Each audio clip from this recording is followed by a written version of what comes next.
Olá, meus irmãos. A paz do Mestre Jesus esteja com todos vocês. Que Deus abençoe quem me ouve e que o Senhor Deus Todo-Poderoso possa vir falar conosco através dessa palavra.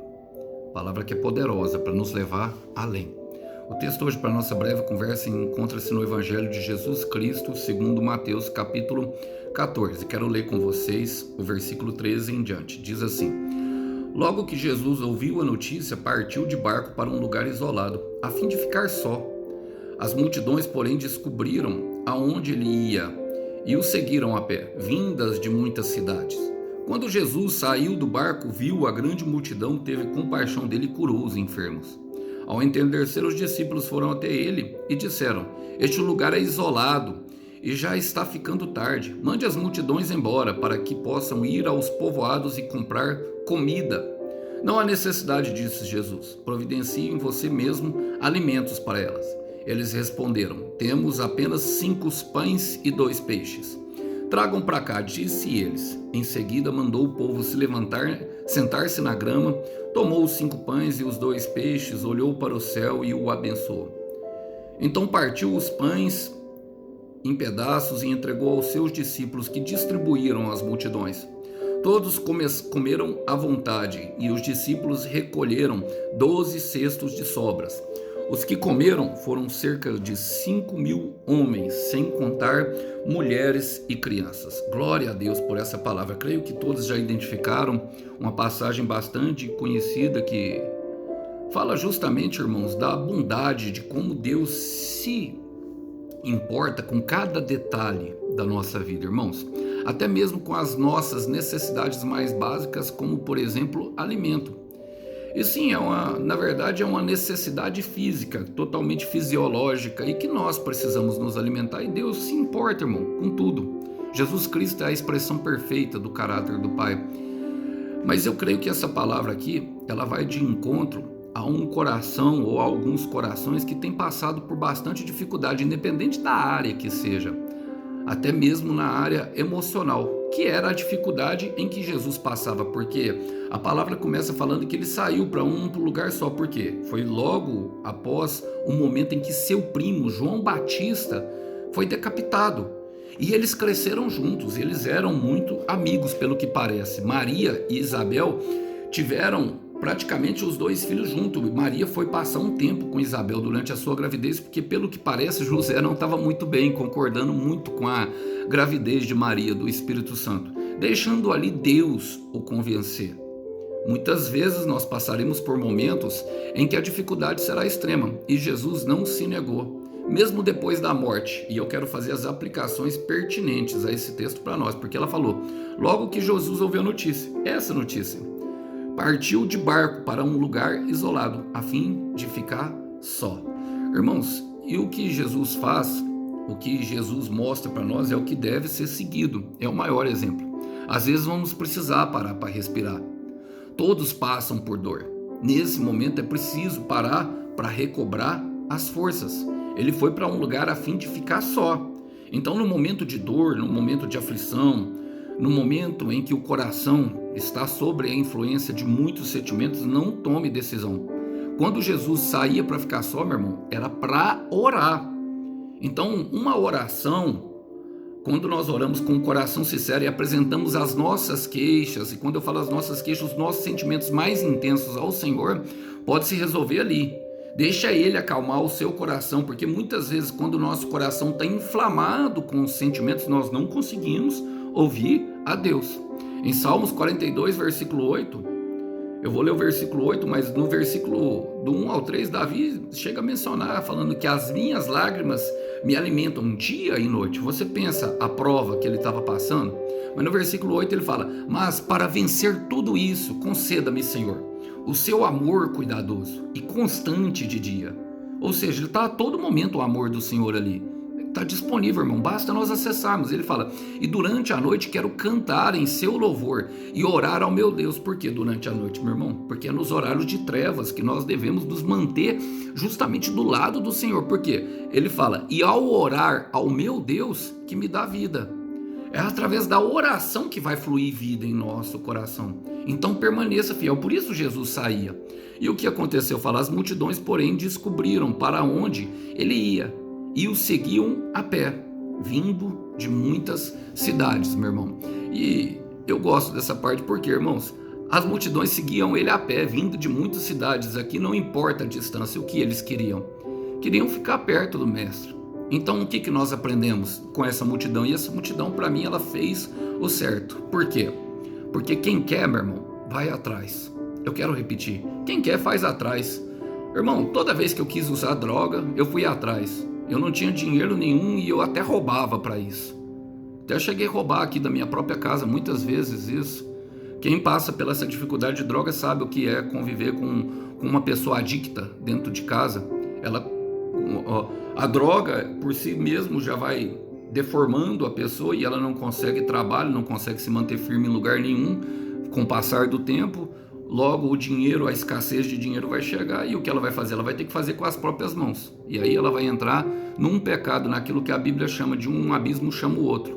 Tá? Justamente em Salmo 42, versículo 7. Então, muitas vezes vai acontecer isso, mas quem quer vai atrás. E quem quer fazer o bem também vai atrás, por mais enfrenta a dificuldade. Iam a pé, irmão, vindo de muitas cidades. Por quê? 1 João 5,4 fala, pois todo filho de Deus pode obedecer-lhe, derrotando o mundo. Com a nossa fé conseguimos a vitória sobre o mundo. Essa é a fé que vence o mundo, a nossa fé. Então quem quer, corre atrás. No versículo 14 diz, quando Jesus saiu do barco, viu a grande multidão e teve a compaixão dela e curou os enfermos.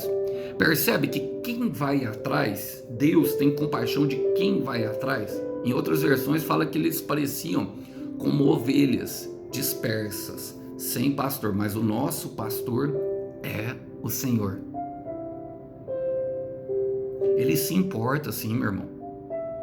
Ele se importa sim com o seu problema, meu irmão. Olha, quando Deus vê em nós disposição, meu irmão, a compaixão o envolve o coração de Deus. O coração de Deus é tomado de compaixão quando ele vê disposição em nós, quando ele vê que nós estamos correndo atrás e querendo por onde, mesmo que nós não saibamos como fazer. Um cristão perfeito, meu irmão, não é um cristão que não tem pecado. Não é um cristão que não fracassa, que por vezes cai, não.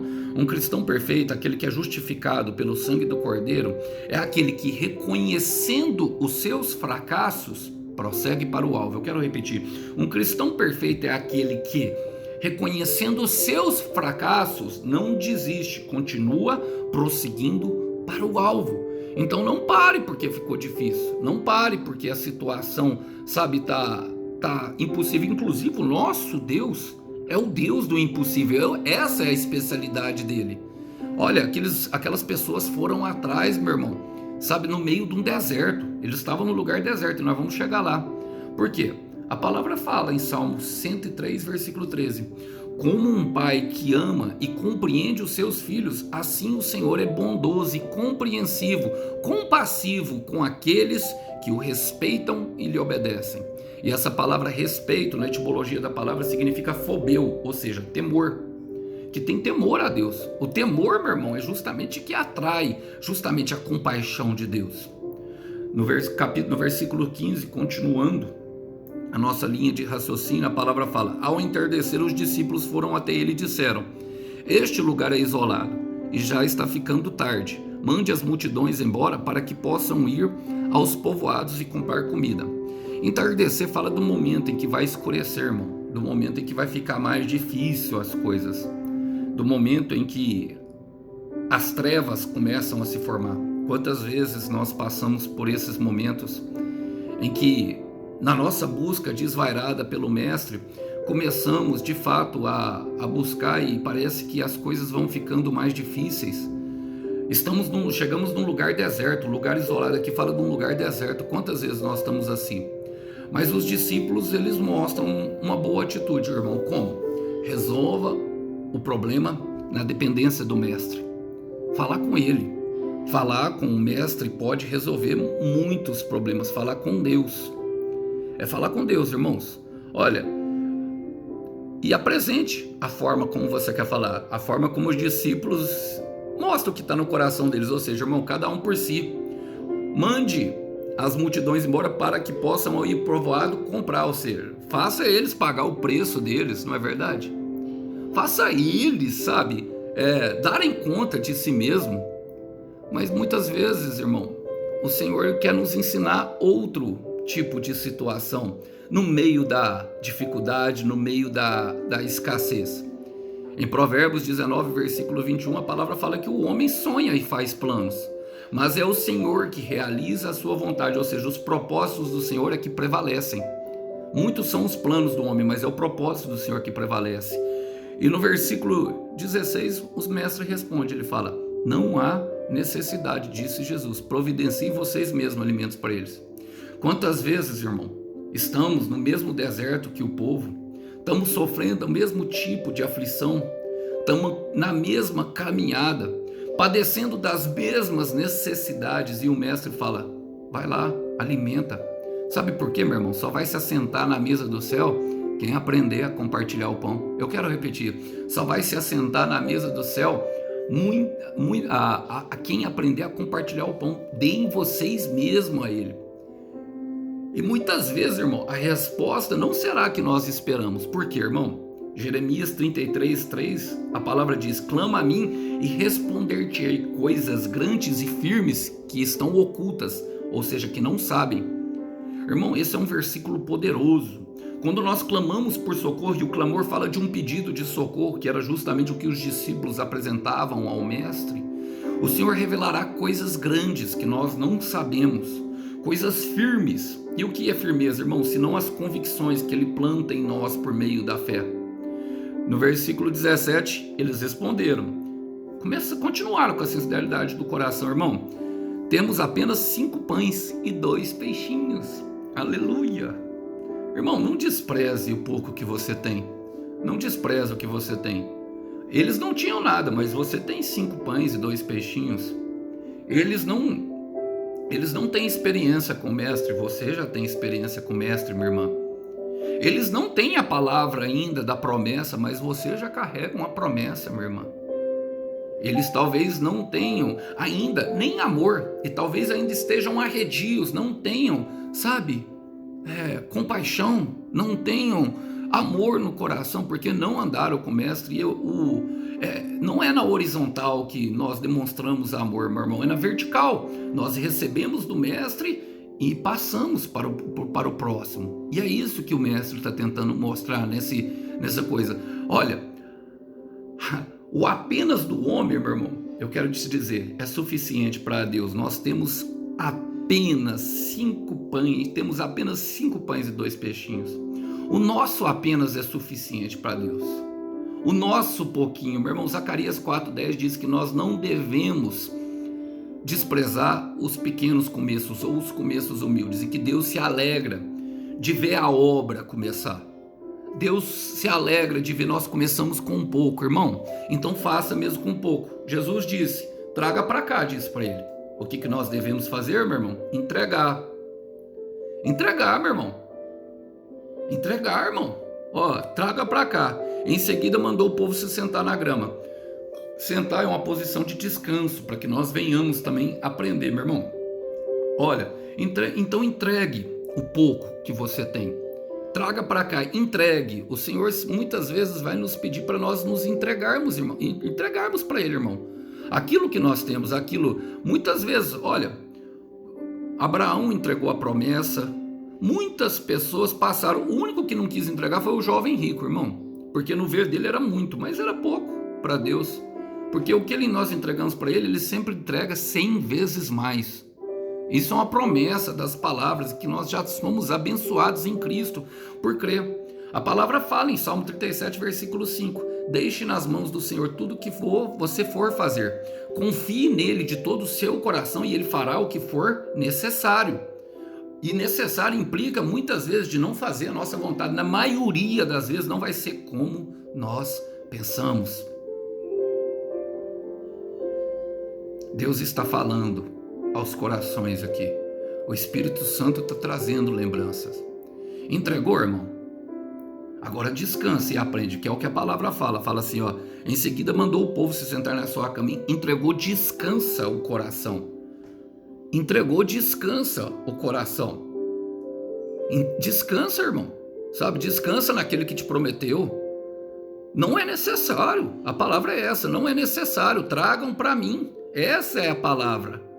Essa é a palavra, e a palavra é justamente a palavra que prevalece, irmão. Não é a circunstância ao redor, não é o turbilhão no nosso coração que está acelerado, não é nada disso que deve comandar as nossas decisões. Ele fala em Jeremias 31, 25, porque eu darei alívio aos cansados e força àqueles que estão enfraquecidos, diz o Senhor. Em Mateus capítulo 11, 29, ele fala assim: tomai de mim o meu jugo e aprendei de mim, porque sou manso e humilde. Ou seja, aprendei, irmão. Descansa e aprende. E a palavra diz: tomou os 5 pães e os 2 peixes, olhou para o céu e o abençoou. Pelo jeito, os discípulos tiveram dificuldade de entregar, irmão. Por quê? Porque ele teve que tomar. Quantas pessoas que eu estou pregando aqui agora que o Senhor teve que tomar algo? Quantas coisas que não estava fazendo bem, que não ia dar para todo mundo, que não ia suprir a necessidade, que ia acabar ali no final, que ia se dissolver com o tempo, o Senhor teve que tirar da nossa vida. Eu estou pregando aqui para pessoas que não estão entendendo o agir do Mestre. Às vezes ele precisa tomar, irmão, e mostrar como é que se faz. Como é que ele faz? Olhando para o céu. Rabada kamandaraya. Yere bandarabada sobiandaraya. Rica mandaramanda so andarandaraya. Ele que mostra como é que se faz. Salmo 121, versículo 1 e 2. Olho para cima dos montes e me pergunto de onde virá o meu socorro. E o próprio salmista se lembre: o meu socorro virá dos Deus Todo-Poderoso que fez os céus e a terra. O detalhe é que quando o salmista, que era Davi, escreveu aquele salmo, Jerusalém estava cercada pelos inimigos. E ele estava vendo a sua vida padecer naquele momento. E se ele olhasse para o lado, viria só inimigos, mas ele resolveu olhar, ele ousou olhar para o alto dos montes, como o Senhor fez. Olhou para o céu e abençoou. Olha para o céu, irmão. Continua olhando para o alto. É de lá que vem o seu socorro. E a palavra fala: então partiu os pães em pedaços e entregou aos seus discípulos, que distribuíram às multidões. Percebe que está todo mundo no mesmo deserto, mas que Deus entrega o pão é para o discípulo. É para aquele que resolveu entregar a sua vida para o Senhor, meu irmão. Então, muitas vezes Deus vai fazer dessa forma, irmão. Ele vai entregar para o discípulo para que nós venhamos a entregar. Mas os discípulos comeram? Não, meu irmão. Foram trabalhar. Então fica na dispensação do Senhor. Filipenses 1,6. Aquele que começou a boa obra, ele é fiel para completá-la até a vinda de Cristo Jesus. Então ele entrega para os discípulos o pão. É os discípulos que pegam o pão da mão do mestre e entregam para as pessoas. Na segunda multiplicação, irmão, a palavra diz que as pessoas, e talvez sejam a mesma, elas compartilhavam entre si. Por quê? Porque as pessoas que ainda não têm a provisão necessária aprendem com aquele pouco que tem. E tem muitos compartilhando o pouco que tem, irmão. Por quê, irmão? Porque a matemática do céu é diferente. É dividindo-se que multiplica, é diminuindo-se que ele cresce, é negando a si mesmo que nós somos exaltados. É assim, irmão. É humilhando que nós somos exaltados. No versículo 20 fala, irmão, todos comeram à vontade, aleluia. E os discípulos recolheram 12 cestos de sobra.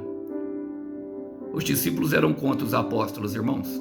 Os mais fiéis, 12. Então, a 100 vezes para a família, para aqueles que todos estavam à volta, estava ali naquele cesto. Porque Deus é fiel, meu irmão. Deus é fiel, meu irmão, para fazer sobejar onde há escassez. Eu quero repetir. Deus é fiel para fazer sobejar aonde há escassez. Não deixa o momento te parar. Não deixa a circunstância dizer que você deve comer o pão sonzinho. Não deixe que o momento de dificuldade te incentive a construir castelos de fantasia. Permaneça fiel ao Senhor, porque Ele é fiel com quem é fiel a Ele. Mostre a sua fidelidade no momento da prova. O professor está ali mesmo que esteja em silêncio. Mateus 25, versículo 21, servo bom e fiel, porque foste fiel no pouco, no muito eu te colocarei, aleluia, aleluia. Irmão, ali cresceu o amor, cresceu a bondade, cresceu a compreensão de como Deus trabalha, porque a palavra termina falando, os que comeram foram cerca de 5.000 homens, sem contar mulheres e crianças. As mulheres da época não eram contadas, eram só os homens. Mas com 5 pães e 2 peixinhos, Deus alimentou uma multidão. Algo que nós não podemos compreender como Ele fez, irmão. Mas Ele faz. Porque Ele é um Deus de milagre, Ele é um Deus de impossível. E eu quero terminar declarando sobre a sua vida. Quero terminar declarando, minha irmã. Sabe, falando que o que Ele faz é sempre maior do que nós pensamos. E o que nós devemos fazer, Alisson? Descansar o coração naquilo que está sendo feito agora. Entregar para Ele as nossas preocupações. Deixar que Ele nos ensine. Mostrar como se faz. Jesus vivia um momento de dor, irmão. Um momento de luto. A palavra fala que Ele aprendeu a obedecer por meio do sofrimento. Hebreus 5:8. Então nós seguimos o caminho do mestre. Nós queremos parecer com o mestre, devemos seguir os seus passos e ter a mesma atitude que Cristo Jesus. E no final das contas, o Cordeiro Santo tem uma recompensa para o teu sacrifício. Eu quero terminar com Efésios 3:20, que diz, agora glória seja dada a Deus, que pelo seu grandioso poder operando em nós, é capaz de fazer muito mais do que jamais ousaríamos pedir, infinitamente mais, ou mesmo imaginar, infinitamente além de nossas mais altas orações, anseios, pensamentos ou esperanças. Rabada, Shaya. Ele tem a recompensa do teu sacrifício. Acalma, descansa e aprende. Depois desse processo, tem milagre. Que Deus abençoe os irmãos, que vocês possam ficar com essa breve palavra. A paz do Mestre esteja com todos. Até uma próxima. Tchau, tchau.